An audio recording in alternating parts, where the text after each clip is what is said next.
दिन पता नहीं क्या ऊपर वाले की कृपा थी क्या थी कि जब हम ये चैटिंग पढ़े कि अस्सलाम वालेकुम बच्चा जान ये सब की बातें बुलवाता था। जब ये इस तरह की हमने चैटिंग देखा तो हमने पूछा तो वो माँ बहन की गाली देते हुए ये आया ऊपर कमरे में उस दिन घुसा था, रंगे हाथ पकड़ा हमने उसको, उसकी वीडियो है। हमने पुलिस को इत्तला किया है। कल पुलिस से हमको सांत्वना मिली थी कि 24 घंटे के अंदर नतीजा मिल जाएगा, लेकिन 24 घंटे से ऊपर हो गए। कल पुलिस एक बार दबिश दी, फिर कुछ नहीं हुआ।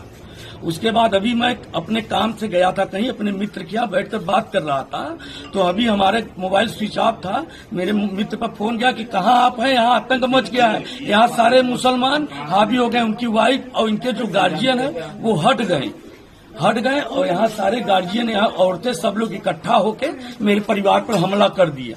उसका भी वीडियो है सर। क्या चाहते हैं? हम चाहते हैं कि हमको न्याय मिले, या तो हम ये अल्लाह अकबर, हम हिंदू हैं, हम अल्लाह अकबर नहीं कबूल कर सकते, हम हिंदू हैं।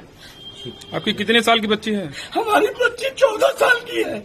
हम अल्लाह अकबर नहीं कबूल करेंगे, जबरदस्ती कट्टे की नोक पर कबूल करवाया जा रहा है। ये कौन करवा रहा है? ये मुन्ना टेलर का पूरा परिवार, समीर है, मुबारक अली का लड़का है, सलमान है।